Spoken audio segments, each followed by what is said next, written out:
Now we are discussing what is catalysis, how is catalysis classified, give 2 examples for each type of catalysis.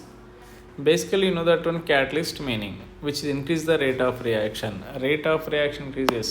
అంటే ఏం లేదు, ఇప్పుడు మనం ఒక రియాక్షన్ తీసుకుంటే మీరు రియాక్టెంట్ నుంచి ప్రోడక్ట్ పోవాలనుకున్నారు.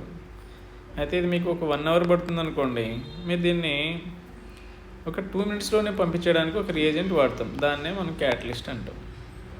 ఓకేనా? అంటే ఇప్పుడు మీరు ఒక ప్లేస్ నుంచి ఇంకో ప్లేస్ పోవాలి, బై వాక్ అయితే ఒక 2 అవర్స్ పడుతుంది అనుకోండి. అలా కాకుండా మీరు బైక్ వెహికల్ యూజ్ చేస్తే ఫాస్ట్గా వెళ్తారు కదా. సో అట్లా అనమాట. ఒక రియాక్షన్ కంప్లీట్ అవ్వడానికి కూడా మనకు చాలా టైం పడితే దానికి ఒక చిన్న క్యాటలిస్ట్ యాడ్ చేయడం వల్ల రియాక్షన్ చాలా ఫాస్ట్గా అయిపోద్ది. ఏ అయితే మనం చిన్నవి యాడ్ చేసి రియాక్షన్ ఫాస్ట్ చేస్తున్నామో వాటిని క్యాటలిస్ట్ అని చెప్పాలి. సో ఇక్కడ చూడండి, catalyst are 2 types based on physical state. ఇది యాక్చువల్గా catalyst are 2 types based on physical state. ఇప్పుడు అన్ని రియాక్టెంట్స్ యారోకి లెఫ్ట్ సైడ్ వాటిని రియాక్టెంట్స్ అంటాం. ఈ రియాక్టెంట్స్ ఈ ప్రోడక్ట్ అన్నీ జీ అని పెట్టారు చూడండి ఇక్కడ, అంటే గ్యాస్ స్టేట్లో ఉండాలి. ప్లస్ క్యాటలిస్ట్ కూడా ఎన్ఓ క్యాటలిస్ట్ ఇచ్చారు ఇక్కడ, ఇది కూడా జీలో ఉందా లేదా. ఇలా ఉండే వాటన్నిటిని హోమోజీనియస్ అనాలి, అంటే ఒకే స్టేట్లో ఉండాలి. అయితే లిక్విడ్ స్టేట్లో ఉండొచ్చు లేదా సాలిడ్ స్టేట్లో కూడా ఉండొచ్చు అనమాట. ఇక్కడ చూడండి, అన్నీ మనకి ఎలా ఉన్నాయి, గ్యాస్ స్టేట్లో ఉన్నాయి కాబట్టి వీటిని హోమోజీనియస్ అని చెప్పాం. హోమో మీన్స్ సేమ్, హెట్రో అంటే డిఫరెంట్, ఎగ్జాక్ట్లీ ఆపోజిట్.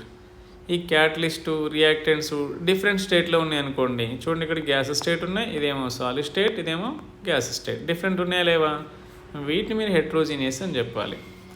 ఇది 1 type ఆఫ్ క్యాటలిస్ట్ క్లాసిఫికేషన్. మనకి ఇంకా పాజిటివ్ క్యాటలిస్ట్, నెగిటివ్ క్యాటలిస్ట్ కూడా ఉంటాయి. పాజిటివ్ క్యాటలిస్ట్ అంటే మీనింగ్ ఏంటంటే మీరు తీసుకున్న ఒక రియాక్షన్ని ఫాస్ట్గా పంపించే వాటన్నిటిని పాజిటివ్ క్యాటలిస్ట్ అంటాం. అంటే చెప్పాను కదా, మీరు వాక్ చేస్తే పోయేది ఒక 2 hours టైం తీసుకుంటుంది అనుకో మీ డెస్టినేషన్కి, బైక్ యూజ్ చేస్తే ఒక 1/2 hourలో వెళ్ళిపోవచ్చు అనుకోండి, లేదా 5 minutes మీ ఇష్టం, మీ స్పీడ్ని బట్టి. దాన్ని పాజిటివ్ అని చెప్పాలి. అలా కాకుండా రియాక్టెంట్ ప్రోడక్ట్ జనరల్గా మనకు 1 hour పడితే ఇంకో క్యాటలిస్ట్ యూజ్ చేస్తే 4 hours తీసుకుంది అనుకో టైం, దాన్ని నెగిటివ్ క్యాటలిస్ట్ అని. అంటే టైం డిక్రీజ్ చేస్తే పాజిటివ్ క్యాటలిస్ట్, టైం ఇంక్రీజ్ అవుతుంటే నెగిటివ్ క్యాటలిస్ట్ అనాలి. అది ఇక్కడ అవసరం లేదు, ఇక్కడ ఇచ్చిన 2 points కాబట్టి ఆ 2 point రాసిన సరిపోతుంది 4 classకి 4 marks.